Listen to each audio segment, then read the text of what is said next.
नमस्कार मित्रों, साथियों, प्यारे विद्यार्थियों, गुरुकुल के इस YouTube चैनल में मैं आपका स्वागत करता हूं। एक बात आज हम करेंगे कि किस प्रकार से पढ़ा जाए, किस प्रकार से सफलता के मुकाम तक पहुंचा जाए और किस तरह से हम धीरे धीरे कदम दर कदम बढ़ते हुए अपनी मंजिलों तक पहुंचें। तो सबसे पहले मैं आपको बताता हूं कि हमें इस लॉकडाउन के अंदर शुरू से लगा के और अंत तक के अपने दिन को कैसे मैनेज करना है, किस प्रकार से हमें योजना बनानी है, किस प्रकार से हमें अध्ययन करना है और किस प्रकार से हमें अपनी सफलता तक पहुंचना है। सबसे पहली बात कि इस लॉकडाउन में जितने भी व्यवसायी हैं, जितने भी विद्यार्थी जो व्यवसाय भी करते हैं, काम भी करते हैं और पढ़ते भी हैं, जितने विद्यार्थी जो कहीं इधर उधर अपना टाइम स्पेंड करते हैं, सबसे पहले तो हमारे पास ये स्वर्णिम अवसर है कि हमें अपने 24 के 24 घंटे जो हैं, यानी पूरा का पूरा दिन जो है वो अपने खुद के लिए मिला है। सबसे पहले उठने का शेड्यूल से लगा के और मैं आपको रात को सोने तक की सारी स्थिति बताऊंगा और उसमें मैं आपको बताऊंगा कि किस प्रकार से हमें सेल्फ मोटिवेट होते हुए और आगे बढ़ना है और किस प्रकार से हम ये जितना भी समय बीत रहा है, पिछले 1.5 महीने से हम लोग इसमें चल रहे हैं और आगे भी हम इसमें बढ़ते रहेंगे। तो मैं आपको बता रहा हूं कि इस लॉकडाउन के टाइम पर हम कैसे अपने आप को मोटिवेट करें। सबसे पहली बात, छोटे छोटे टारगेट्स बनाएं। हमें पता है हमारा लक्ष्य बड़ा है, हमें पता है सब में से सबका लक्ष्य है कि हमें नौकरी चाहिए, हमें अपना खुद का काम चाहिए, हमें खुद का एक स्टेब्लिश चाहिए, हमें खुद की एक स्वावलंबिता चाहिए। तो उसके लिए सबसे पहले मैं आपको बताता हूं कि बच्चों छोटे छोटे टारगेट बनाएं और टारगेट बनाने में ये ध्यान रखें कि सबसे पहले हमारा जो सिलेबस है हम उसको अपने माइंड में सेट करें। कितने ही विद्यार्थियों को मैंने देखा है कि वो पढ़ लेते हैं लेकिन उनको ये पता नहीं है ये चीज़ हमारे सिलेबस की है कि नहीं है और ये चीज़ सिलेबस से आउट है तो क्या है। तो सबसे पहले हमें अपना सिलेबस क्लियर होना चाहिए। सिलेबस क्लियर होने के बाद में और एक एक दिन की योजना बनाएं। ऐसा नहीं हो कि हम एक लंबी योजना बना के चल रहे हैं, हर रात को हम अपना योजना चरणबद्ध तरीके से लेकर और दूसरे दिन उसको फॉलो करें। बस अगर इतना ही करेंगे तो एक दिन हम जरूर सफल हो जाएंगे।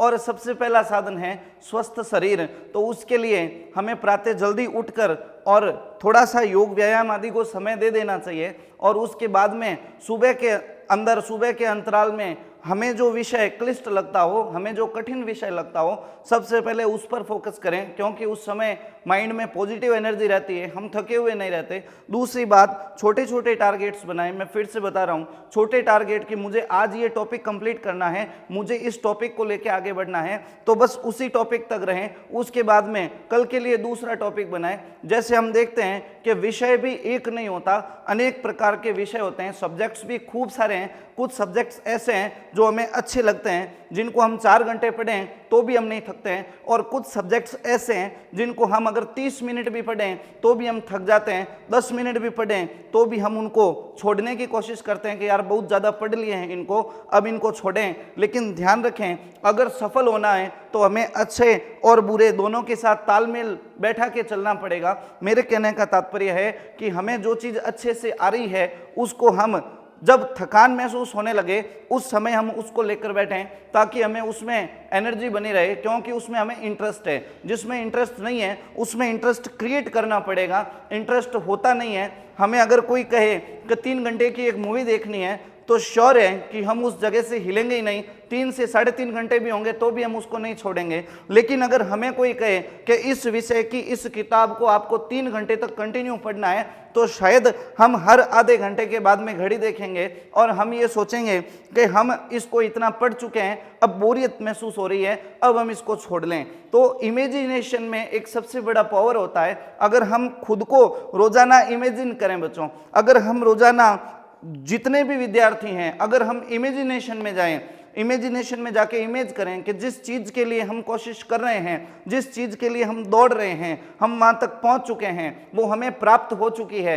रोज़ाना अगर दिन में एक समय हम उस इमेजिनेशन को करके और फिर अपना विल पावर लेके और फिर हम मैदान में उतरें, यानी फिर हम उसके लिए पढ़ाई करें। अच्छा, दूसरी बात, कई जने कहते हैं मैं इसके लिए पढ़ रहा हूँ, कई जने कहते हैं मैं इसके लिए पढ़ रहा हूँ, लेकिन वास्तविक बात है हम सभी खुद के लिए ही कर रहे हैं, हम किसी दूसरे के लिए नहीं कर रहे हैं। अगर सक्सेस हुए तो हमें लोग पूछेंगे, सक्सेस हुए तो हमारी वैल्यू बढ़ेगी, न कि किसी और की। पूरी लाइफ अपनी सेटल हो रही है। सबसे पहले ये देखें कि हम क्या हैं और हम अगर ये कर लेंगे तो हम क्या हो जाएंगे। रोजाना इसी चीज का चिंतन करें, उसके बाद में नेगेटिव पॉजिटिव सब कुछ छोड़ के और इस टाइम का पूरा सेटिस्फिकेशन लेकर और पूरा का पूरा अपने को इसका फायदा उठाना है। इस टाइम का जितने से जितना फायदा उठा सकें वो हमारे लिए अच्छा होगा। सबसे बड़ी बात यह है कि सरल विषयों को हम बीच बीच में डालकर और क्लिष्ट विषयों को ज़्यादा समय देकर और फिर हम अपनी तैयारी करें। तैयारी को सतत निरंतर रखें, रोजाना की रोजाना प्रिपरेशन करें। बीच में से अगर हमने छोड़ दिया, 4 दिन पढ़ लिए, 5 दिन हमने उसका गैप कर दिया, फिर हमने 2 दिन पढ़ लिया, फिर 3 दिन गैप कर लिया, उससे हमें सफलता प्राप्त नहीं होगी, उससे हमें मुसीबत होगी। उससे हमें यह रहेगा कि हम कहाँ जाएं और किस प्रकार से हमने क्या छोड़ा है और क्या पाया है। तो उसका विशेष रूप से ध्यान रखें। हमें छोड़ना कुछ भी नहीं है और ध्यान ये रखें कि कितने % सिलेबस से हमारी सफलता हो सकती है। मेरे कहने का तात्पर्य यह है कि जिस भी कंपटीशन की हम प्रिपरेशन कर रहे हैं, या हम सीनियर की कर रहे हैं या हम एकेडमिक की कर रहे हैं, अगर हम ये देखें कि पिछला रेशिया क्या था, पिछले रेशिया में कितने नंबर किसने प्राप्त किए थे, हाईएस्ट टॉपर कौन था, अगर हम उसकी स्ट्रेटेजी को लेके चलें और उसके हिसाब से हम प्रिपरेशन करें, और ऐसा ही नहीं कि सिर्फ लॉकडाउन में ही करें, लॉकडाउन के बाद भी हम उसको अपनी दिनचर्या में पूरा शामिल करें, हम जरूर सक्सेस हो जाएंगे। और हमारी सफलता में हमें कोई नहीं रोक सकता, क्योंकि व्यक्ति खुद का बाधक खुद ही होता है। और मोटिवेट खुद को रखें हमेशा, क्योंकि सेल्फ मोटिवेशन एक सक्सेस की है। अगर हम उसको साथ लेकर चलेंगे तो हमें कोई नहीं रोक सकता। हम चाहे जितने बड़े शिखर पर पहुंचना चाहें सफलता के, हम जरूर पहुंच जाएंगे। साथ ही साथ प्यारे विद्यार्थियों, आप लोगों ने हमें जितना भी लाइक किया, जितना हमें शेयर किया और जितना हमारे व्यूज बढ़े, उसके लिए आप सबका धन्यवाद है, क्योंकि आप लोगों की वजह से ही हम मोटिवेट होते हैं। और इस लॉकडाउन में भी हम आपको पूरा का पूरा सिलेबस घर बैठे करवा देंगे। आप हमसे जुड़े रहें, हमें लाइक करें, हमारे चैनल को सब्सक्राइब करें। सभी के लिए कह रहा हूं, जितने भी हमारे चैनल से जो शिक्षक गण आपको पढ़ा रहे हैं, उन सबकी वीडियोस को आप लाइक करें, शेयर करें और बहुत अच्छे से आप पढ़ाई करें। धन्यवाद।